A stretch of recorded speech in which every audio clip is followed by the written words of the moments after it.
Hey, Brandon here. Welcome to the channel, and thanks for tuning in. Got a great show for you today. We're going to talk wide receiver landing spots. I did this show very similar to this one for running backs a few days ago. Now we are going to talk wide receivers. What NFL franchises are going to be the best landing spots for our 2025 rookies, right? We're all going to have our rookie drafts coming up. If you play Devy C2C, fantasy football format, you got some of these players already on your rosters, and it's always exciting on draft day. Where our favorite wide receivers are they going to get those juicy landing spots right now? What's a juicy landing spot in my mind?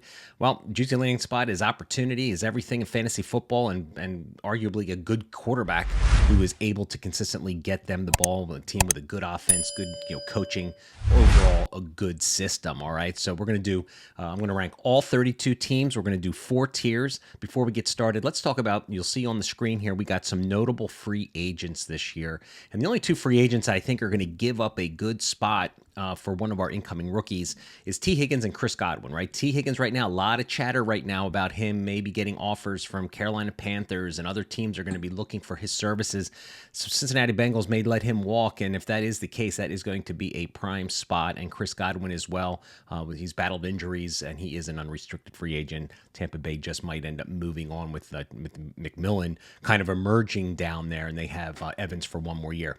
Other than that, nobody on this list that I think is going to really make a big impact on a spot that we're going to be talking about today. So let's get right to it, man. Tier 1, I'm going to have 4 tiers. Tier 1 is yeah, baby tier. You're going to get immediate opportunity, big workload if you are drafted and you're a good wide receiver, right?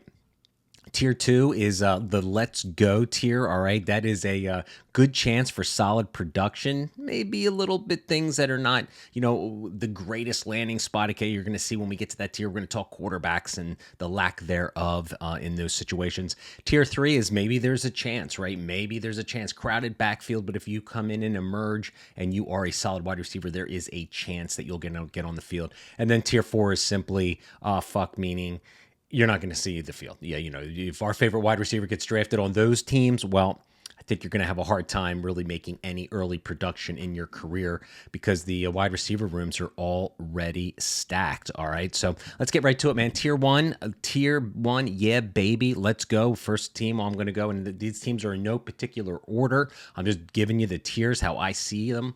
Cowboys, number 1. In fact, on the running back tier show I just dropped a few days ago, Cowboys were in tier 1 as well.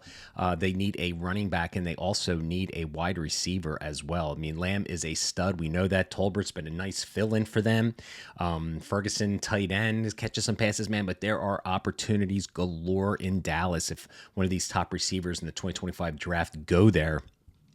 Their value is certainly going to spike. The Commanders, okay? Jaden Daniels is a stud, and my Eagles just pounced on them and just, I think they learned a lesson that you need 2 stud receivers, man. And McLaurin, Scary Terry's a great receiver. Diami Brown is emerging, but I don't know. He just doesn't seem like he is going to be a wide receiver 2 for that team.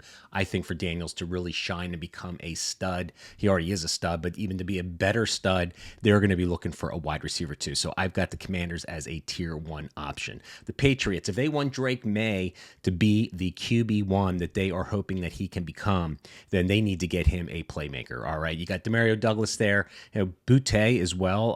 Little sleeper alert for me. I think Boutte or Boutte, however you say his last name, he was a primary guy towards the end of the season. He might be somebody you want to look to acquire. But in any case, Jalen Polk and Javon Baker, one of the most overhyped rookies I can in recent memory remember from last year. Both were busts in the draft. And Hunter Henry was a leading receiver. So they need a wide receiver 1 for Drake May. I think there'd be a huge volume of targets whoever gets drafted there. All right, Cardinals. Harrison Jr. obviously was one of the first wide receivers drafted last year.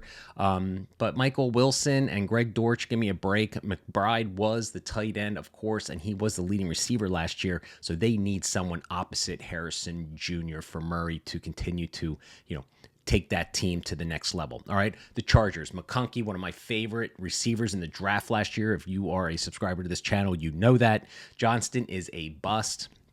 So, again, Great offense, great quarterback. We got opportunities galore. McConkey, I think, will be the wide receiver one on that team, but they could really use a wide receiver too. They could use a tight end. So when I do my tight end show in the next few days, you can assume that the Chargers are going to be in tier one as well. The Broncos, all right. Sutton is a free agent in 2026. He's 30 years old. Marvin Mims looks like he's emerging. Troy Franklin is a jag, in my opinion, and Peyton is retooling this team. All right. So I think he's going to be picking another wide receiver looking to the future.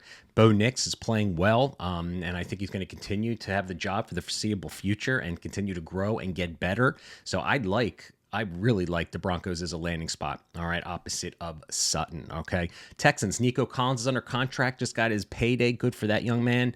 Dell's been injured, so I'm thinking, CJ Stroud's going to need someone else. You shut down Nico Collins, you need another playmaker. And with Dell's injury, second year is getting a significant injury, man. I mean, I think they are going to go to the wide receiver in the draft and get one. And again, all of these teams have serviceable quarterbacks, right? So that is really important. There's opportunity. They need a wide receiver, and they got good quarterbacks. Last one, Bengals, right? T. Higgins, I think they're going to let him walk. Should they sign him? Yeah, that would be really nice. But playing with Burrow, now if he stays there, this guy, the Cincinnati Bengals are going to drop down a tier. There's no doubt about it. But what I'm reading right now, there are a lot of teams going to offer this dude $30 million, and that might be something that the Bengals will be like, I just can't afford it. I'm sorry. And if that is the case, if they draft a wide receiver on day 2, you know that player's value is going to go through the roof. All right. Let's go to tier 2. Let's go tier. All right, there's a good chance for solid production. Okay, the Rams. Puka's the number one guy. I get it. Demarcus Robinson's been really nice. He's 30 years old. He is an unrestricted free agent, so he's out the door. Cooper Kupp just doesn't seem to be the same guy. Again, watching my Eagles beat up on the Rams in the snow. Cooper Kupp really didn't have a role really kind of late in the season, so he may be fading a little bit. I wouldn't be surprised to see the Rams, again, dip their toes into the wide receiver draft and get a wide receiver. And, of course, Matthew Stafford, I'm sure, is going to play for a couple more years, so they've got a good quarterback to get them the ball. The Raiders, Brock Bowers, the best tight end in college in the NFL as far as I'm concerned, one of the best anyway. He was the wide receiver one on this team. The quarterback is a question. The question is, are they going to draft one of these, Cam Ward or Shedeur Sanders? Are they going to, maybe get Jalen Milroe in the second round? Regardless, they had Jacoby Myers and Trey Tucker as their wide receivers last year. They have to do better. So there would be a big volume opportunity with the Raiders. Hopefully they can figure out the quarterback situation. That's why they're not in tier 1, because the question about the quarterback is just a huge question right now. All right, the Steelers, same situation, quarterback situation. What are they going to do? Russell Wilson, they're going to turn to Fields. Pickens is there, good player. But, he's a hothead, and I don't know, he may wear out his welcome at some point. But Roman Wilson was injured all year, the guy they drafted last year, so he may come back and play in the slot, but they need a number 2 wide receiver. So there's a good opportunity there. Again, the quarterback is in question. The Saints, the same thing. Derek Carr is there. He'll be back from his injury from this year. Olave has had concussions. Shaheed was injured as well. So Olave, I can't really count on and depend, and they may not either, given his concussion history. But, man, there is a wide opening of targets. Juwan Johnson and Kamara were the 2 leading receivers on that team, the tight end and running back. So if that doesn't scream a tier 2 selection, I'm not sure what does. All right, the Giants, Malik Neighbors, we all know he is the true stud. Again, do they draft Shedeur Sanders this year? And if it is the case and they draft another wide receiver, as much as I like Wan'Dale Robinson, I think he is a nice slot option, but they need another pass catcher on that team. So I think there is opportunity, and it's a good opportunity because I think Neighbors is going to get all the attention. And if they get a wide receiver 2 in there, I think there could be some, upside in that location. All right, the Buccaneers, another opportunity looking to the future. Jalen McMillan emerged this year. The guy could be a stud. He looked really good the second half of the season. Godwin, as we mentioned, is an unrestricted free agent, and Evans is under contract for 1 more year, and I believe will be an unrestricted free agent in 2026. So here they might draft someone else, let Godwin walk, and then have their replacement for Evans in a year or 2. The Jets, same situation. Garrett Wilson is there. The quarterback is a huge question mark. Is the new coaching staff going to come back and have Rodgers come back for another year? So it's a good spot because outside of really Wilson, there is nobody there. The kid from the Raiders who was a 1-year deal. What's his name? Guy who does the Taco Bell ads. I forget his name. It's just escaping me right now, but I don't think he's a long-term answer there. I think he was on a 1-year deal anyway. But anyway, I like the idea of the Jets getting another wide receiver. Hopefully they can figure out their quarterback situation as well. I think the Packers are a good tier 2 option here as well. Unfortunately, Christian Watson tore his ACL. Jaden Reed is there, but no one else has really emerged. Wicks was a flashy name at the early part of the season as the guy to go get, and Dobbs and all that. But I just really feel like they have yet to get their wide receiver one, the real stud for Jordan Love to take that next step. So I have them here in tier 2. All right, the last tier 2 team I've got are the Panthers. All right, Bryce Young, great rebound second half of the season. But again, Thielen, older prospect. I don't know if he's coming back next year. Leggett was a draft pick last year. Nice player, but not wide receiver one material. And Cocker, another late round selection in the draft last year, I think will be a nice role player, but I don't see wide receiver one opportunity. So this team is in dire need to get, a wide receiver one for Bryce Young. So I think when they find that person, he is going to get peppered with targets. So I got him here in tier 2. All right. So those are round out my tier 2. All right. Let's go to tier 3. Maybe there is a chance, right? Situations that aren't great. They're not the worst, but they're not looking favorable. First team I want to talk about is the Bills. All right. They got Keon Coleman last year, who's going to be that outside, big boundary, contested catch kind of receiver. Then Shakir, we all know he is that jack of all trades receiver who wins all over the field. They have Kincaid. Fortunately, he dropped that damn pass in the AFC Championship game against the Kansas City Chiefs. And Cooper is an unrestricted free agent. That acquisition, I don't think, really went as planned. Okay, so it's a wide receiver room that's kind of filled with pass catchers. Cook out of the backfield also gets catches as well. So just limited upside, I think, for the Bills. The Browns have a quarterback situation. Watson re-injured himself. I don't know what they're going to do for their quarterback situation. Cedric Tillman got a concussion last year. A guy that I think is going to come in and be one of the long-term answers. Jerry Jeudy flashed last year. Elijah Moore is a bust. So again, just not a great situation because the quarterback situation is in flux, and they've got a multiple pass catchers that are all under contract. All right, the Falcons, same situation. You got Drake London. They just signed Mooney to a 3-year deal. You got Kyle Pitts, Bijan Robinson. He catches balls out of the backfield. I'm not the biggest Penix fan. I know people are super excited about him, but I don't know if a wide receiver gets drafted by the Falcons, are we really going to see him given the pass catchers that I just spoke about? I really don't think so. All right, the Ravens, kind of the same situation. They focus on the tight ends a lot with Likely and Mark Andrews there. You got Zay Flowers, who's one of my favorite players in football. And then you got Bateman, who seems to be emerging, and he's an unrestricted free agent in 2027. So I think you got too many pass catchers there right now, and anyone drafted by the Ravens is going to be a future kind of thought process. All right, the Chiefs, same thing. Rice got hurt. He'll be back next year. Xavier Worthy has emerged as a quality wide receiver too on that team. And of course, you got the Kelsey, who catches passes, and that other tight end there as well, who's, they always involve their tight ends. So I just don't see a big opportunity for the Chiefs to support another wide receiver if in fact they get drafted, and that's unless Rice comes back and can't get over his knee injury. The Jaguars, again, another team I'm not super excited about. Can Lawrence support 2 wide receivers? He's been very erratic and has underperformed since coming into the NFL. Brian Thomas Jr. is a freaking stud. I think he is going to be a top 5 receiver in the NFL. It's not going to take too long. I think he might being one of the best receivers in this class from last year. They have Parker Washington, who's a Jag, and Christian Kirk, who's a Jag too.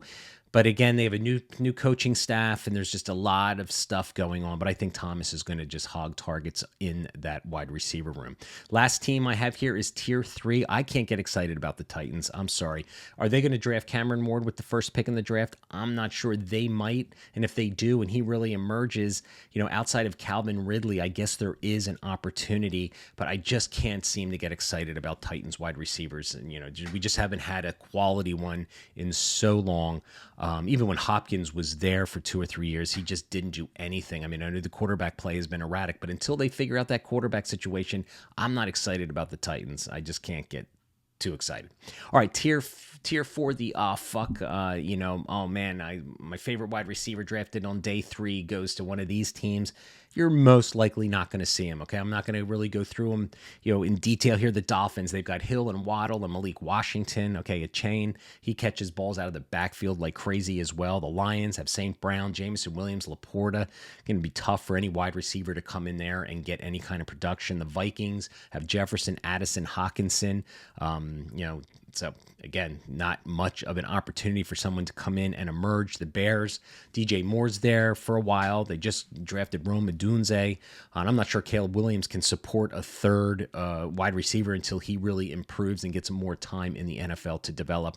My Philadelphia Eagles, both of our wide receivers are locked up for the next 3 years, and they don't pass to anybody else anyway. So, a slot receiver, yes, they need, but I don't think even if they get one, he's going to get much target and become even fantasy relevant. The Colts have Pierce, A.D. Mitchell, Josh Downs, and Michael Pittman. So, yeah.